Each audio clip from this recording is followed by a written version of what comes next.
So hey guys, welcome back to cook with R K. આજે આપણે બનાવીશું મારા પપ્પાની ફેવરિટ પૂરણપોળી, જે મમ્મી બનાવે છે અને સરપ્રાઈઝ આપે છે. જો તમે પણ આ રીતે પૂરણપોળી બનાવશો તો એકદમ પૂરણપોળી પરફેક્ટ તૈયાર થશે અને તમારી પૂરણપોળી ફાટશે પણ નહીં.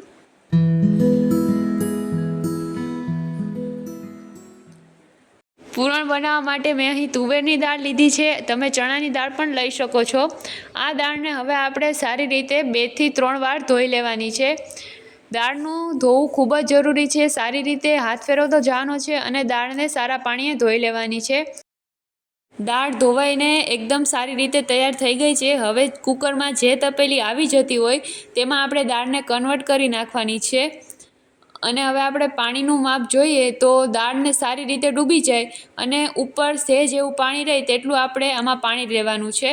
મેં તપેલીને કુકરમાં મૂકી દીધેલી છે અને આપણે દાળને સારી રીતે બાફી લેવાની છે. આપણે અહીં એક ડીશ ઢાંકી દેવાની છે અને મીડિયમ ગેસ ઉપર 5 સીટી વગાડી લેવાની છે.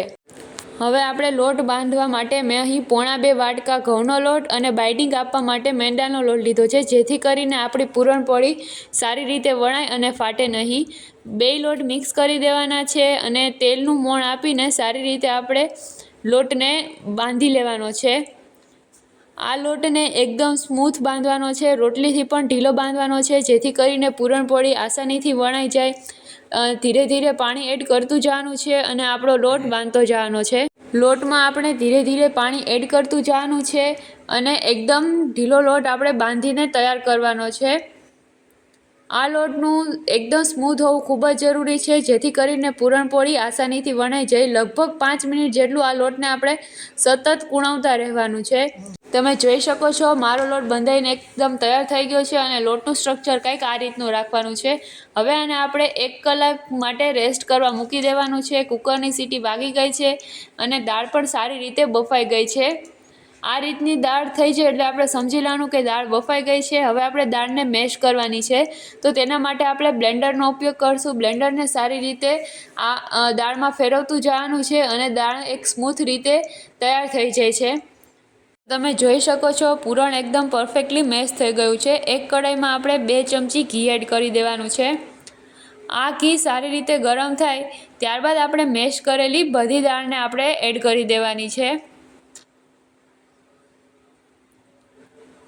અહીં આપણી બધી દાળ એડ થઈ ગઈ છે. હવે આપણે આ દાળને સતત ચલાવતા રહેવાનું છે અને ઘી સાથે સારી રીતે મિક્સ કરી દેવાની છે.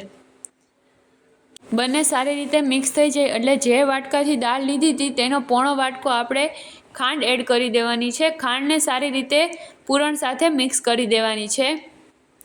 સારી રીતે મિક્સ થયા બાદ આપણે તેમાં એલચી પાવડર એડ કરવાનો છે. એલચી પાવડર એડ કરવાથી સારી સુગંધ આવે છે અને ટેસ્ટ પણ ખૂબ જ સરસ આવે છે. ગરમ મિશ્રણમાં ખાંડ એડ કરવાથી ખાંડ આપણા પૂરણમાં સારી રીતે મેલ્ટ થઈ જાય છે અને એકદમ સરસ ટેસ્ટ આવે છે. આપ જોઈ શકો છો મારું પૂરણ બનીને તૈયાર છે. આ રીતે ચમચો એકદમ સપોર્ટ વગર સ્થિર રહે એટલે સમજી લેવાનું કે આપણું પૂરણ તૈયાર થઈ ગયું છે. ગેસને બંધ કરી દેવાનું છે. પૂરણ રૂમ ટેમ્પરેચરમાં આવી ગયું છે, તેથી મેં તેને એક પ્લેટમાં નીકાળી લીધું છે. ત્યારબાદ આપણે તેને ઘી લગાડીને સારી રીતે મસળી લેવાનું છે. અહીં જો તમે પૂરણને સારી રીતે મસળી લેશો તો પૂરણપોળી એકદમ આસાનીથી અને સહેલાઈથી વણાઈ જાય છે. આવી રીતે બધા જ પૂરણની ઉપર આપણે ઘી લગાડી દેવાનું છે અને સારી રીતે તેને સેટ કરી લેવાનું છે. પૂરણ સારી રીતે સેટ ગયા બાદ આપણે તેના બોલ બનાવી લેવાના છે. આવી રીતે બોલ બનાવી લેશું તો પૂરણપોળી એકદમ ઝડપથી વણાઈ જાય છે. આ ટાઈપ આપણે મીડિયમ સાઇઝના બોલ બનાવી અને તૈયાર કરી લેવાના છે. તમે જોઈ શકો છો મેં પૂરણના બોલ બનાવીને તૈયાર કરી લીધેલા છે. હવે આપણે અહીં પૂરણપોળી વણવાની છે. તેના માટે જે માપનું આપણે પૂરણનો બોલ તૈયાર કર્યો હતો તે જ માપનો લોટનું ગોયણું તૈયાર કરી લેવાનું છે અને તેને સારી રીતે પૂરીના માપનું વણતું જવાનું છે. આપ જોઈ શકો છો આટલું વણાઈ જાય ત્યારબાદ આપણે પૂરણને એડ કરી દેવાનું છે અને સહેલાઈથી રોટલી ફાટે નહીં તે રીતે પૂરણને આપણે કવર કરી લેવાનું છે. અને જોઈ શકો છો આપણે બંનેનું પરફેક્ટ માપ લીધું હતું એટલે ગોયણું એકદમ સારી રીતે તૈયાર થઈ ગયું છે. હવે આપણે તેને લોટમાં ડસ્ટ કરી લેવાનું છે અને જ્યાં સુધી સારી રીતે હાથ વડે જ વણાય ત્યાં સુધી પોચા હાથે આપણે તેને વણી લેવાનું છે.